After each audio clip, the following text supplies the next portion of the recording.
This is the Friday the Next podcast in association with the FG podcast. Today on the show, it is a pleasure to welcome Paige Satchell from the Wellington Phoenix women's team. Welcome, Paige. It's a pleasure to have you on today. Thank you for having me. Woohoo! Let's see if we can get this in focus. Yeah. So congratulations. You've been called up. Yeah. No, super excited. The squad got named yesterday for the upcoming Ferns. Yeah. Oh, were you meaning called up for the podcast or calling out? No, for the Ferns. Yeah, we're stoked for you. I mean, not that we didn't expect you to be called up, but it's always exciting. I'm super excited. It's always a pleasure and honor to be called up. So you can never be complacent and expect anything. So every time you get the call up, it's always special. So. And how does that happen? Like, how do you find out about it? So we find out a little bit earlier than when it gets released. So we find out on an email. So we get sent the squad, and then not long after that, it kind of gets released out to everyone. So we have like a little bit of time to process, like who's in the team, and I guess if you're not selected, you have that time to kind of come to terms with that as well. And same with being selected. So we find out first, and then it gets released. But it's always a good moment when you do see your name on the list. Definitely will never take that for granted. So. Yeah. What are the feelings around the Ferns right now? I mean, I know you're not together as a group yet, but you had, you went through the two matches with USA. And then, you have a kind of the more of the stalwarts coming back. I mean, how's this going to be against Portugal and Argentina? It's really exciting. I think the squad we've got for this tour coming up is really strong. Against USA, it was a little bit different of a squad, just with it being outside of a FIFA window. So things were a little bit different than what we're used to, just with some newer faces coming in. I mean, it was a great experience, and I'm really happy some of those girls got to get a chance to play and step up. And all considering, I think the squad did really well, and I think we were super connected through the whole thing, which was really nice to see. But it's cool that we have our full squad kind of coming together for these upcoming games. Some tough competition against Argentina and Portugal, but I think that the group is in quite a good place at the moment. It'll be good to have everyone together again. It's been a little while since we've had the full squad, but I think that we'll be able to connect well like we did in January. So, I think the group's really excited. I know I'm excited to kind of get back into it with everyone. So, Jonathan, I saw the finger. Yeah. Paige, you've been around the Ferns squad for a while now. Like you've been to an Olympics, you've been around. What's happening how does this squad looking into this World Cup, given that we've had some retirements and so on? What's your feeling? Like, we've got some old faces who have gone, hey, we're done with the Ferns now. We're going to hang up our boots because we see these new ones coming through. What does that feel like, working through that transition? Yeah, I guess I have kind of been in the mix where I've been in the squad where some of our key older players have retired from international football. But it's also been an amazing kind of year, I guess, where some younger and newer faces have stepped into the squad. And I think it's a really exciting time, especially with the World Cup coming up, that we do have some people, these young guns, like pushing for the squad, and people coming in and, they're proving themselves. It makes the environment super competitive. And I think we always need that. We need people coming in, and so people aren't getting complacent in their spots. Everyone's working, everyone's pushing week in, week out. So it's really exciting time, although it can be hard when you lose these like key older players because they have so much experience. It's also like a really exciting time, and players bring so much energy when they come in. They just want to do their best. So it's not a bad thing when we get new players coming in. I think it just creates a whole new energy throughout the team. So, it's been great to see. So do you classify yourself as a young gun or an old hand now? Yeah, I feel like I kind of sit in the middle a little bit. So, yeah, I wouldn't say I'm probably a young gun anymore. I've been in the squad for a little while now, so probably can't class myself as that anymore. But yeah, probably sitting in around the middle. I feel like I've had a decent run at this stage, so I definitely do have some experience behind me as well, which is nice.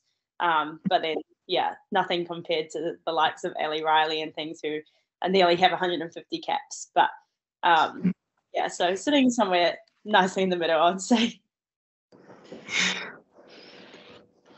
Yeah, I mean, so tell us about Paige as a footballer. We have this signature question, who are you as a football player in 3 words? Oh, that is a good question. I would like to say 3 words. Probably, I think energetic would be one, determined, and resilient, I think would probably be 3 words that would wrap me up. Yeah, I think energy is probably a really big one for me. I think whenever I come onto the field or if I'm starting, I like to kind of be that point of difference or bring that energy that the team needs. And yeah, I guess I think of myself as a little bit of a different player sometimes, and sometimes I can do things that are creative that maybe other players wouldn't do, which kind of lifts the team up a little bit. And yeah, so I think that's how I would describe myself. I mean, you certainly pop on the field. Jonathan, do you want to tell her the story of the girls behind us at the flight of the Knicks? Holly, so I'll tell it.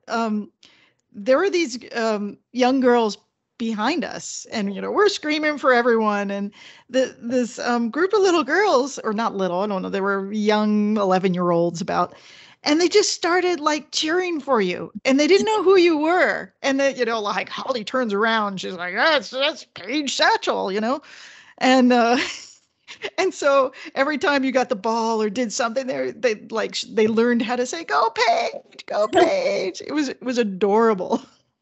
Oh, that's amazing. Oh, I love to hear it. Yeah. I mean, you clearly, I was thinking this morning who you are like, and I couldn't think of anyone specific, although, your engine is like Heather O'Reilly, just like it keeps going and doesn't stop, though you're probably more creative than her, but just that incredible endurance and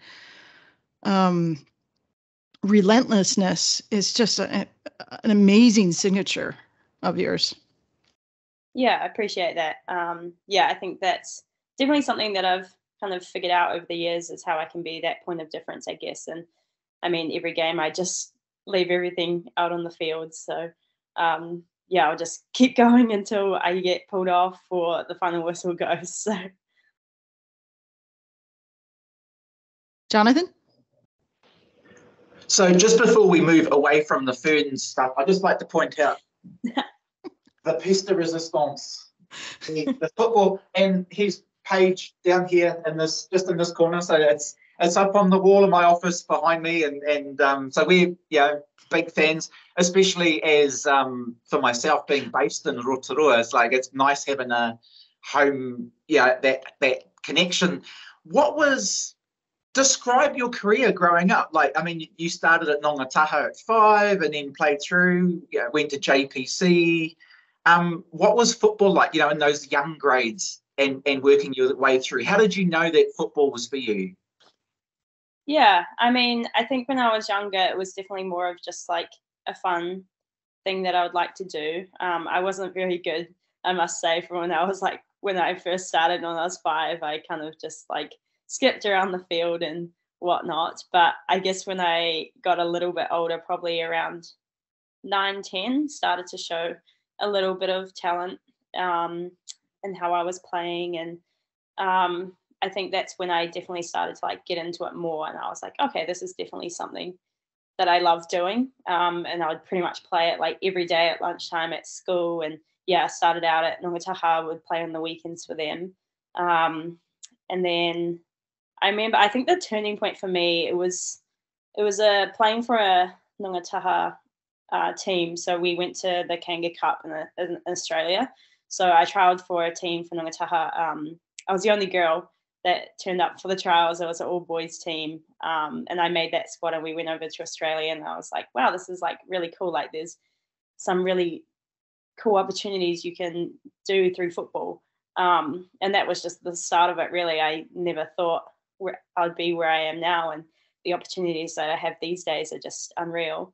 But yeah, I guess it can be tough growing up in a smaller place like Rotorua, and yeah, it can definitely be hard to get recognised and kind of break through the system there. So, I mean, I would do everything I could. When I was younger, I was in all the rep teams. I would travel to Hamilton for like the Waikato Bay Plenty squads and things like that. And still kind of couldn't break out for a little while. And I was seeing girls from Hamilton and Tauranga getting selected for the National Talent Centres. And I was like, come on, like I just needed my shot kind of thing. And yeah, I remember one day I got nominated for a trial for a National Talent Centre up in Auckland. So Dad drove me up in the camper van, as he did, drove me everywhere. To the trial, got selected for National Talent Centre, and I guess that's where it all started. Yetka, who's now the coach of the Football Ferns, she had just been appointed the under-17s job, and so she was out scouting at the National Talent Centre, which was great, and that's where it all began, really. So I took my shot when I was there. I got recognised by Yetka and got pulled into a wider camp for the under-17 squad, and from there it's really just progressed amazingly. Like I couldn't have asked for it to be any better, like gone through the ranks. Obviously it's been a lot of hard work and I was still at school when I was in the under-17 squad, so travelling up to Auckland on Thursdays after school, coming back Sunday nights on the bus, or Dad would drive me up. But yeah, so it was definitely like a big shift that you had to put in, but at the end of the day, like I don't regret anything. It was definitely worth it, and I'm definitely in the place where I wanted to be when I grew up. But yeah, going back to your question, it definitely wasn't always easy growing up in like a smaller place, but once I kind of had my mindset on what I wanted to do, there was nothing really getting in the way, I guess. I just put myself out there and did everything I could so that I wouldn't regret anything. And I was just like, you know, if it doesn't happen, it doesn't happen, but I would put my best foot forward and try and make it happen. Yeah. So you've just mentioned your dad driving the camper van. How important were your mum and dad, and how important are they still for you in football? Yeah, they were so like amazing growing up. Definitely wouldn't be where I am today without them. Yeah, like I said, Dad literally drove me everywhere. Like he had this camper van. It's pretty funny. We would drive up to Auckland and like stay at the training grounds overnight in the camper van, like wake up the next morning, rock up to training, and then drive back to Rotorua, and Dad would be making like the coach's coffee from the camper van. So it was pretty funny. And I'm pretty sure there's a photo somewhere, but it's quite a funny story. I remember one day we were trying to film like a friendly game for the under-17s, and we couldn't get like a high vantage point to film. And so I remember just warming up on the field, and then I just see Dad driving the camper van onto the field, and I was like, what is going on? What is he doing? And then he parks up, and the cameraman gets on top, and he pops on the top of the camper van and starts filming the game. And it was just pretty funny. Yeah, so that's a story that I remember, and I was definitely very embarrassed at the time before I knew what he was doing. But but no, they were crucial in getting me to where I am today. And yeah, so much support, and they definitely put a lot of time and money into funding me to get up to all the camps and things. So yeah, that was huge, and they still are my biggest fans today. And they try, like, I mean, you've seen them at the Phoenix games. They drive 6 hours to come watch and then drive back home the next day. So my biggest fans, and yeah, I really credit them to getting me to where I am today, and they're amazing. What happened to the camper van? Camper van's gone, but now there is a caravan. So but they usually don't bring it to games these days. But you never know; it might appear one day. Yeah, I met them before. I think it was the Canberra game, and they were awesome. They were just so loving, so warm, so sweet. I wanted them as my parents. I was like, I love these people. Yeah, they're different. Yeah, there's actually a charity football match coming up here in Rotorua, and I asked your mum and dad or your dad particularly, if he'd come and play. But unfortunately, and it's at Stembridge Road, which is where Nongataha AFC is, but unfortunately, they'll be in Wellington supporting you, Paige, so that they can't play that day, which might be a good excuse not to put the boots on. Yep. That would be definitely interesting to see how that would go in that match. But yeah, oh, that's great. Just so how about, being from a small town? I mean, it's very Maori. How do you get more of a cross section of girls and boys playing football in New Zealand, of just different ethnicities? Sorry, you cut out a little bit. Okay, sorry about that. So, being from a small town, I mean, you're kind of not like, the Auckland machine or the Christchurch machine. How do you get more kids from small towns, more kids from Maori or Pacific Islander populations to get out on the pitch? I mean, how do you have any thoughts on that?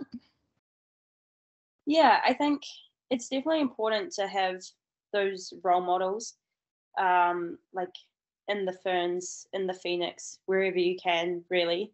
Yeah, just like on the poster.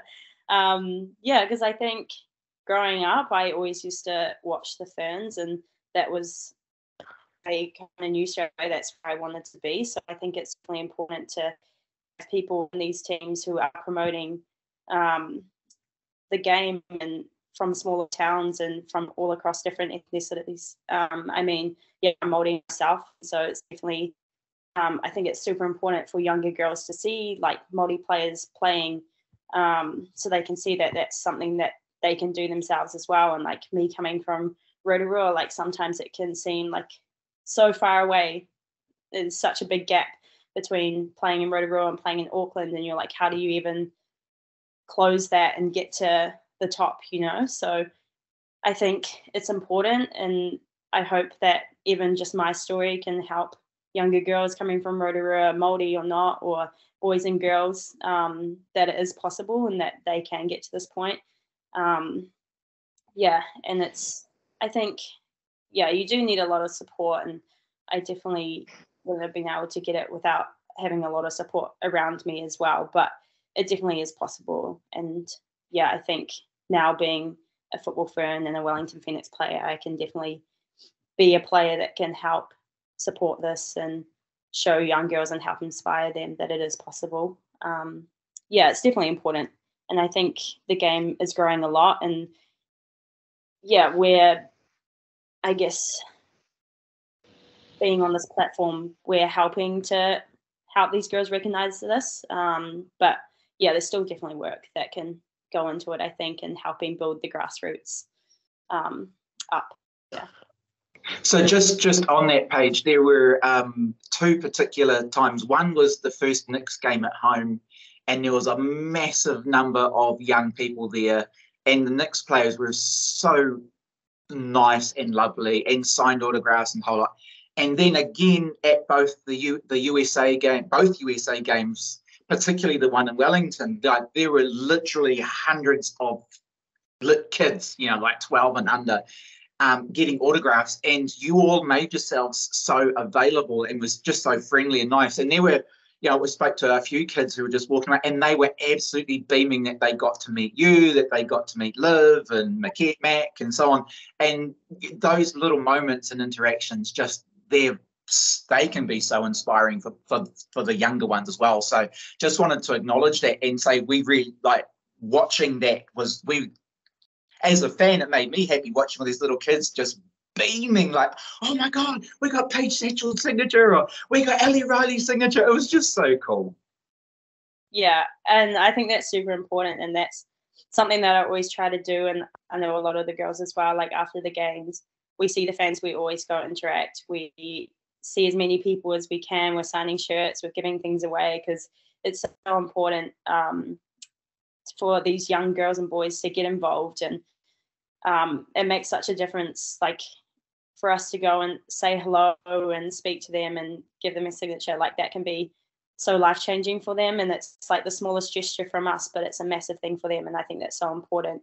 And like these kids, they're now going to go home and they're going to want to start playing football, and they're all going to get involved. And it's just getting better and better, and more people are getting involved. And yes, I'm always at the end of games, always super happy to go up to everyone and say hello. And it's really nice to see that we're getting more of a fan base as well, and actually getting people coming to the games, and they're recognizing who the football ferns are. Whereas I think in the past that's kind of been a struggle, and some people, I mean, they call us the White Ferns, and they don't actually know like what our name is, and they don't know who we are. So it's really nice that we have this women's team that's growing and people recognizing it, and they can aspire to be in this spot one day. So can I show you something funny? This is like Allie Riley's signature. It takes up like half the brim. That's so funny. And this little one, I think that's Yitka's signature. And it's just tiny. That's great. Anyway, so it's fun, and it's fun for kids, it's fun for adults, but it's really, I'm going to grow old watching y'all. So I want to make sure that New Zealand football is fun, exciting, it's inclusive, all these things. Hey Blake, you have some questions, or you want to? Yep, we're all good. So I myself have had quite a few surgeries because of my various ailments, and I heard recently that you had a heart procedure rather, that you had to come back quickly from. So as an athlete, how was it to have to come back from that so quickly and have the sort of, I guess, pressure of playing? Yeah, as you said, I had heart surgery in October last year, which, it was pretty scary at the time. Like, I had the condition for quite a while, and we didn't know what it was for a long time. And then finally we kind of got some answers and decided to do the surgery. It was actually very hard to kind of find the right time to be able to get the surgery, because I knew I was going to be out for a few weeks at least. And with the Ferns touring pretty much every FIFA window at this point, and preseason starting for Phoenix, it was kind of I was running out of time really to be able to get the procedure done. And I ended up doing it right at the start of preseason. So I'd just come back from a tour with the Ferns, and like 2 days later I was getting the surgery. So it was like such a quick turnaround.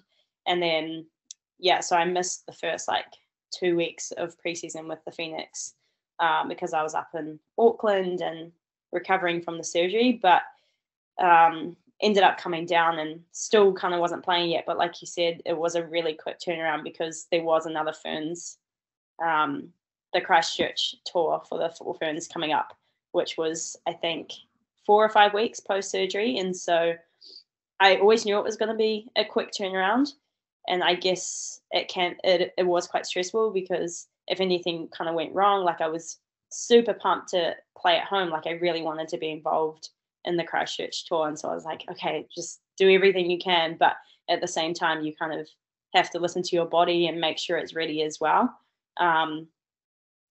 Thankfully, the surgery went really well, and I didn't have too many complications and recovered really quickly from it, which was great. So I was able to jump back in with the Ferns and kind of did, I think, 3 or 4 training sessions before playing against South Korea, which was a pretty quick turnaround. But my body was feeling good. I was feeling strong and healthy. So I wasn't concerned about playing them. And it was great to kind of come back from that and know that my body can recover so quickly, and it's so versatile, and I can go out and play Korea like 4 weeks post heart surgery. So it was pretty crazy, but it can be, little bit scary and crazy at the same time. But yeah, so glad that I did get the surgery done. It's definitely for the long run, like it's going to help me so much. And now that's done, I don't have to, well, hopefully don't have to worry about that again. But yeah, I guess there are some pressures when you're in this kind of environment to get back playing, but I have a lot of support, like with the Ferns and with the Phoenix as well. And I had all the right people around me, a lot of people checking in and make sure everything was going well. So that really helped me as well to kind of come back so quickly, which was great. And then just one more question before we go to a commercial, and then we're going to ask you some wind down questions after that.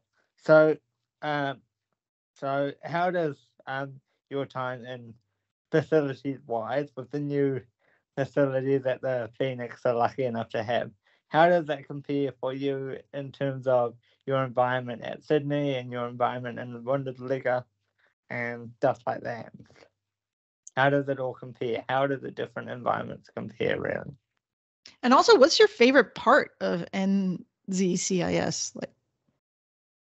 So the facilities here, have you guys seen them? Have you been around? Yeah. Okay, great.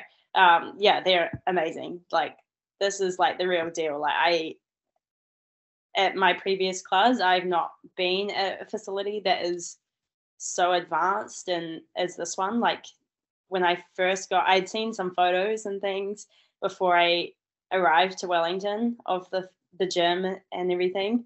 But when I got here, like, it blew my mind, like the amount of equipment. Like, we've got everything we could ever need at this facility. We've got the recovery room with saunas, ice baths, like there's underwater treadmills, there's everything. So this is definitely by far the best facility that I've been at. And it's really refreshing because I guess, yeah, growing up, you've kind of been at a lot of different places and you haven't always had the right equipment you needed to kind of be at your best, but definitely here, we've got everything. So it's definitely helped us recover and get stronger and be in our best shape for both Ferns and for Phoenix. So it's amazing. I mean, every club's going to be different and have different amounts of money and things like that. But yeah, I think by far this is definitely the best facility I've been at. And so I'm super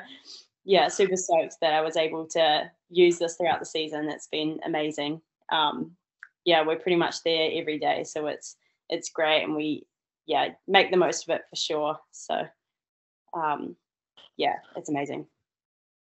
Oh, and so do you all in like the on the bikes, like in that big massive room, there's all those bikes. Do you all like turn the disco lights on and get into it, or is that just the goalkeepers? Yeah, so we've been in there a few times. So I actually don't like going in that room because that's the heat room. So we go on the bikes and they put the heat on and we have to cycle on there and do like intervals and things. So that's probably my least favorite room at NZCS because it's just so hard, but it's great, like having that available to us, like especially playing in Australia where it's so hot. It helps us to prepare for the heat and stuff as well, although it sucks at the time because it's such a hard workout, but it's definitely pays off us kind of being able to climatize and but no, it's great. Like, I kind of forgot about that room for a second till you mentioned it, but there's literally everything we need is at this facility. So it's amazing. And like the fields and stuff, we can pretty much have every team because we're sharing the facility with the Phoenix men, the Hurricanes men and women. We could probably all be in the gym at the same time. Or out on the field at the same time, and it would accommodate for everyone. So it's amazing, and we're definitely thankful that we are able to train at such a great facility. And So Go for it, Blake. So we will be back to talk to Paige for the final part of the interview right after this. And we are back with Paige to talk about the final questions that we have for her. So, Denise, do you want to do our wind down for us? Yeah, I mean, we have some fun questions, but I actually have the kind of semi-interesting, serious-y kind of question. Who's your role model? Like, if you were looking at female footballers across the world, or maybe not role models, but who are you cheering for? Who do you like to watch? And you know, Yeah. Growing up, um, it's probably changed a little bit now, but growing up, the football Ferns were definitely the team that I would watch a lot. And growing up, it was always Rosie White, actually. I guess maybe she was in my position and kind of a little bit of a similar player to me, I guess. And so she was always someone that really inspired me growing up. And I remember one day when I was at my first National Talent Centre camp in Auckland, the football friends came and they did like a training session we got to watch. And I remember going up to them at the end, and Rosie White actually signed my training shirt, and I was stoked. And I probably still have it at home somewhere. But I remember being so happy because she was someone I'd always looked up to growing up, and I just thought she was so cool and so amazing. And kind of like what we were talking about earlier when you said it was great to see the Ferns going and signing people's shirts and talking to them after, like thinking back how excited I was when I got Rosie White's signature. It's amazing to see that that's how people are feeling when I go talk to them with things like that now. But I guess these days there's just so many inspirational athletes, women and men alike out there, who are just changing the game. And so it's amazing to see, I think like Rapinoe, they're being advocates for getting equal pay for the US national team, which is amazing to see people standing up and knowing what we're worth and that we should be getting more for the efforts that we put in to our work.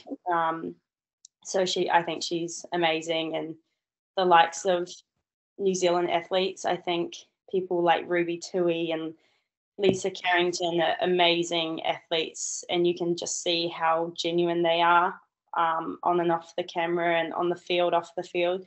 I think they are changing the game as well. And I think, they're growing women's sport in New Zealand and making people engage, which is amazing to see.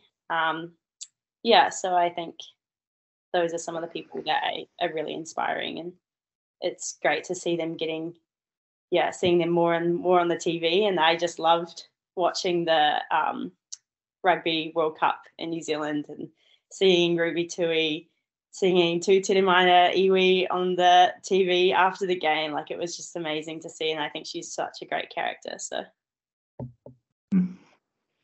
another just semi-serious question from me. So Phoenix women, before Christmas, we were average. We were trucking along. Everyone was still trying to find their place and gel. After Christmas, the teams come out with a new mindset, a new approach to the game. We beat Canberra 5-0. We draw 3-3 against Brisbane with 10 players. What's the feeling in the team now? Like, and this, as fans, we're excited. We're like, yes, we're playing. We can't wait to see this game. What's it like being on the inside as a player, as a part of that? Yeah, it's great. As you said, we were kind of still finding our feet a little bit before Christmas. I think we were still having some good patches of play in different games, but it was more about getting the consistency throughout the whole 90 minutes. And we would always kind of start the first half off really well, and then the second half would die down a bit, and that's where we would lose it a little bit. So it was pretty frustrating at the time, I think.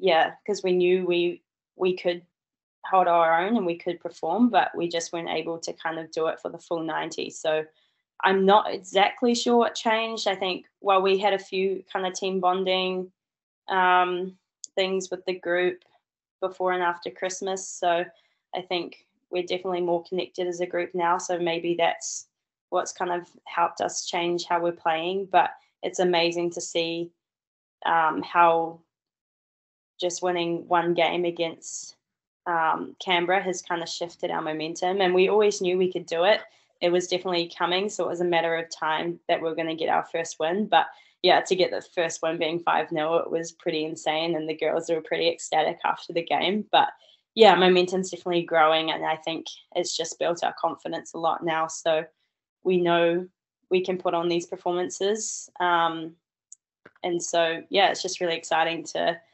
go into the next round. Like, we're in the second half of the season now. So I think we all know that we need to step it up if we want to do better than last season and we want to reach some of our goals of the season. So I think everyone's kind of had that shift in mentality, like, okay, now we're down to the wire now, so we definitely have to step it up and start performing.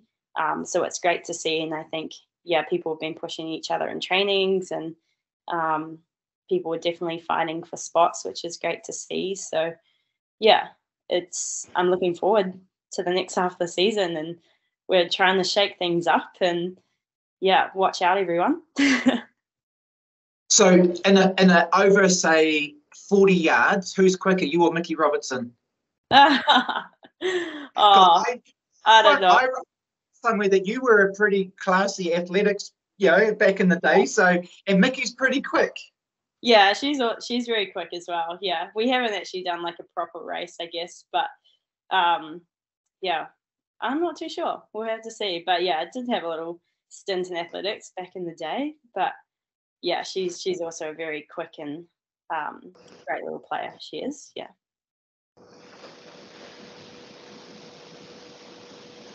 Denise.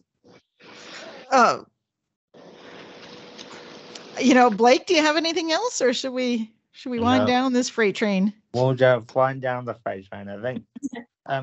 So usually we're silly at the end, but you're very poised with your answers, so so we'd like to see us on both the Flight of the Nick YouTube channel and the BFG Podcast YouTube channel. If you want more variety, there's the BFG for you. If you want more football, there is the Flight of the Knicks. You can also find us on Facebook, Instagram, and Twitter at all of our social for the relevant podcast. And you can catch us on all audio platforms for the podcast as well. So don't forget to like and subscribe this video, and we'll see you on the next one.